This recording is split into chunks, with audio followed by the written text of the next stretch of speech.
Matthews, Virginia, and yeah, just message me. I'd be happy to meet you in public if you want to talk about something. That is not a problem at all. So what do you got? What kind of threats you got? Go ahead and say it if you got the balls to say it. Yeah, I don't live there anymore. In fact, the person I lived with that lived there doesn't live there anymore.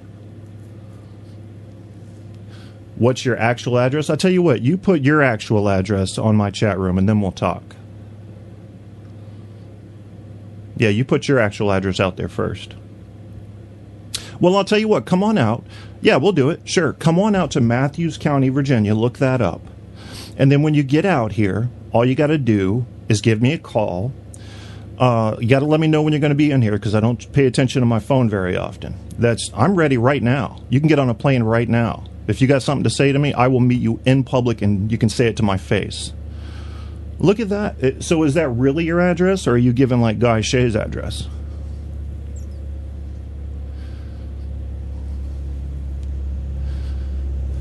So what are you going to do, Pimp Pat? Let's talk about it. Go ahead and let's hear your threat.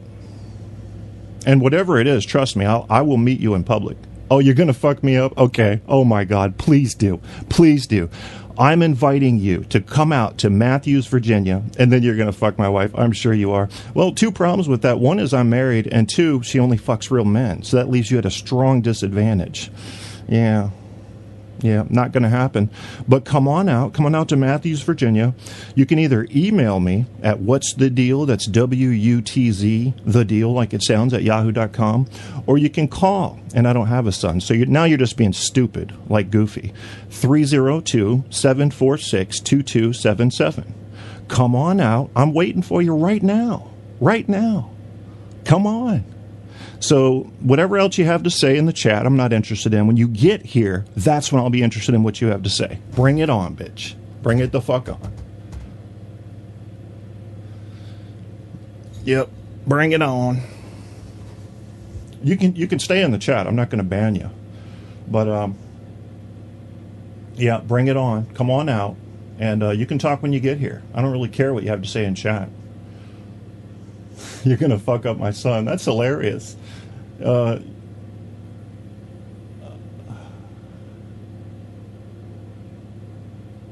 so that's what you said. Okay. Well, you come on and fuck me. I don't even have a wife. See, you're just being dumb. I mean, it's going to be so easy to whoop your ass that I will literally tie one hand behind my back. I'm looking forward to this. Please come out.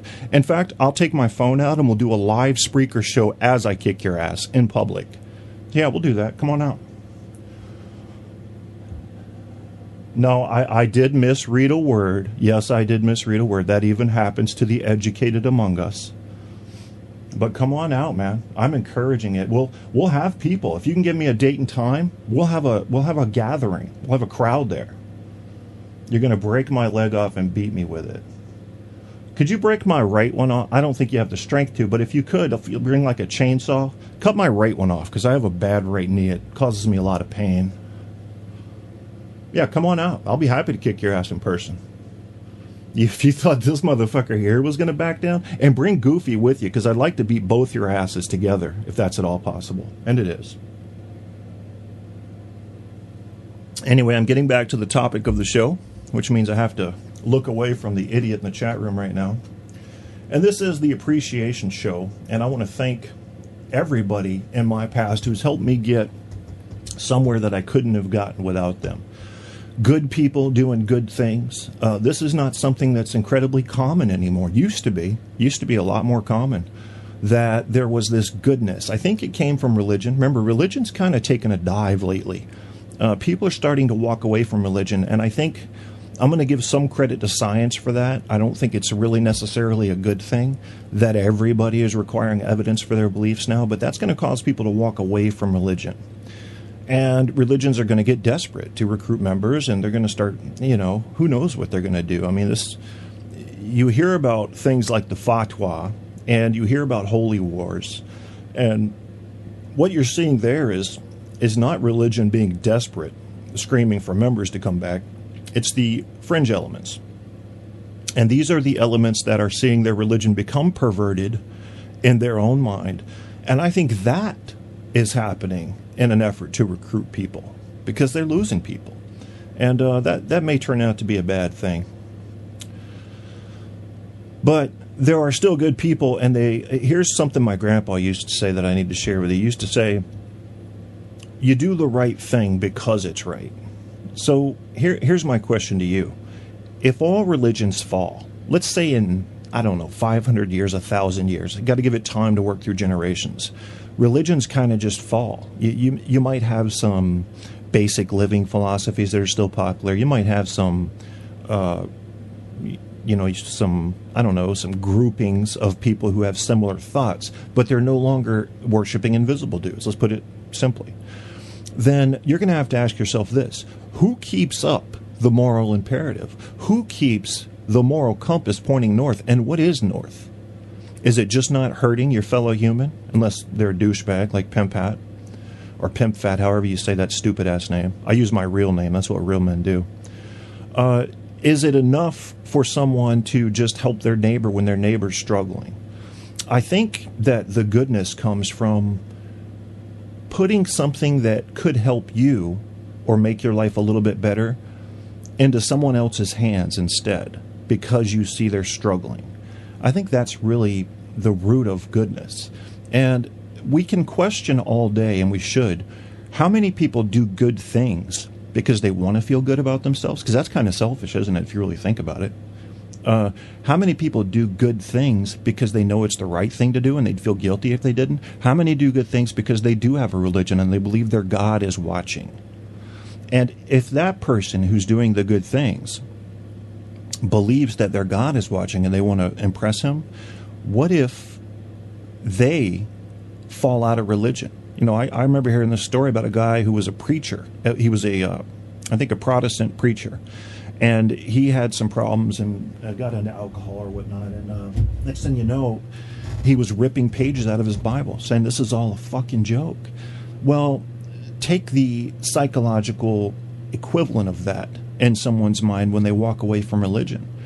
Okay, so now there's not a big invisible dude in the sky watching to see if you're doing good or not. What's going to make you do good? Are you going to do good anymore, or is it just not going to matter? Is it dog eat dog? I take care of myself. The rest falls where it may.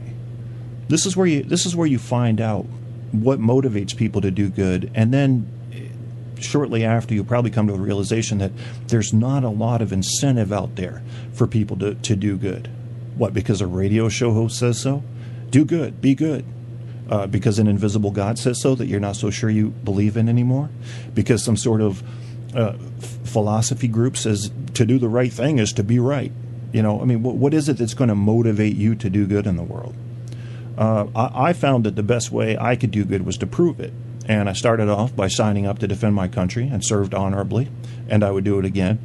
And just because someone leaves the military, I think Andrew would testify to this, just because someone leaves the military doesn't mean they've left the military mentality. In other words, you take your average honorably discharged veteran and put him on a polygraph machine, a good one, with the best polygraph examiner you've got. And then you ask him, would you literally be willing to die today in a battle, a pitched battle, to defend the country that you live in, to defend strangers you've never met, and their rights to free speech, freedom of press, right to bear arms, all down the amendments, all of them, not just a couple? Would you do that? And they're going to say yes. And that polygraph examiner is going to see that they were telling the truth. And then you have to ask, what the hell motivates this person to be willing to give his life up just to defend strangers that share his same country? And that's where I think you get into something special, because that's where you get into areas that cannot really be defined yet. We're not there scientifically in the psychological industry. What is it that makes a good person great? What is it that makes an average person a patriot? And I think it comes down to, if you want to look at it on the simplest forms, the clan mentality I was talking about. The willingness to defend your group, your local group, against outside intruders. And that spreads far, and it retracts close. I mean, it always starts in the house, doesn't it? First you defend your house, then you might defend your neighborhood from another neighborhood, then your city from another city, country from another country. If we have fucking alien invaders, world from another world. It just keeps spreading out. We find other universes, you'll defend your universe from another universe. This is the natural progression of the defense radial, I'll call it. Why not? I mean, there's no word for it right now.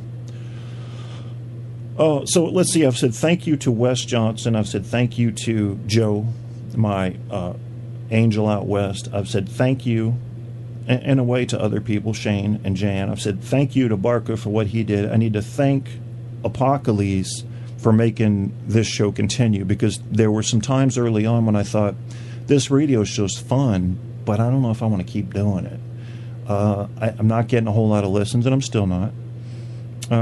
But I'll go ahead and keep going, because Apocalypse tells me he likes it, and he was a bridge from my old show to my new show. Without him, the new show might not have shown up. So I appreciate that. Thank you, Apocalypse. Thank you for also spreading the word about my show. And you're a great Spreaker cheerleader. I think we should give you credit for that, for going and finding people that might be doing okay or maybe not be doing okay and saying, hey, come on, do another show. And right now he's trying with almost religious fervor to get the News Guy back. So, and I think News Guy is a good program. When he was doing his program, he had a fine program. Other programs not so good. You know, people like Goofy Bone. Fuck these welfare people. Smoke a pot. Give me another joint. Yeah.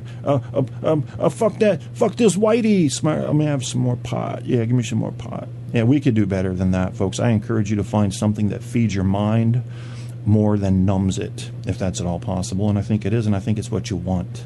And I think if you look at listens and followers, you begin to see trends on who's giving people something they want and who's just pissed off about everything. People that don't get their way and then get all pissed off are generally people who have never really had to put anything on the line to save what it is that they do have. That's been my experience. Anyway, so let's see. Who else do I have to thank? I got so many people. I'm going to go on just a little bit more on the thank you thing. Thank you for all the people that come and listen to my show. I appreciate that. I know some of you just come occasionally. I love my out-of-country friends. Andrew, Blake from Blake and Jade. He doesn't come very often, but it's because we have funky schedules. We tend to miss each other. Like, he does his show around 5 p.m. My time, Eastern time, on his program, which is just not a good time for me. And Trilby, who doesn't come to my radio show often, but he's another Australian I like. He's fighting for gun rights over there. I'm not a huge gun rights guy. I'm just someone who believes that you should have the right to defend your family and including any oppressive government. And, I'm not an NRA member. I'm not going to join the NRA, but I'm going to find that it is rather sacred, my right to own a weapon, a legal weapon, and I'm going to defend that right along with all the other ones. You know, I really do see them equally. The right to keep and bear arms, the right to freedom of speech, freedom of press, freedom to organize, the right to not be the target of unreasonable and illegal search and seizure. These things, keeping the government out of your family lives. If you look through all the amendments, you find that an American has a lot of protection that the typical American doesn't really know about. And you can invoke those rights when you have to, and they're worth dying for. They are, because America was a product that came out of an idea. It was an idea, and that idea was one that came about because of the way life was going in Europe. And the idea was, what if there was a government that was elected by and run by its people? Now, a true democracy would be popular vote, essentially, or actual government by the people. Because we have a representative government, then that's a republic. I don't want to hear the arguments. If you think somehow that because we're a Republican, that makes Republican better, because we're a republic, that makes being a Republican better, that's semantics, my friend. We're not a democracy, therefore Democrat bad. No, come on, a whole different ballgame. Not to mention political parties, especially on the Libertarian end and the Democratic end, have basically reversed positions ranging from 1750 to 1850. Take a look at it, man. And yes, it was Republicans that freed the slaves, but it was also the North. So what is the North now? You just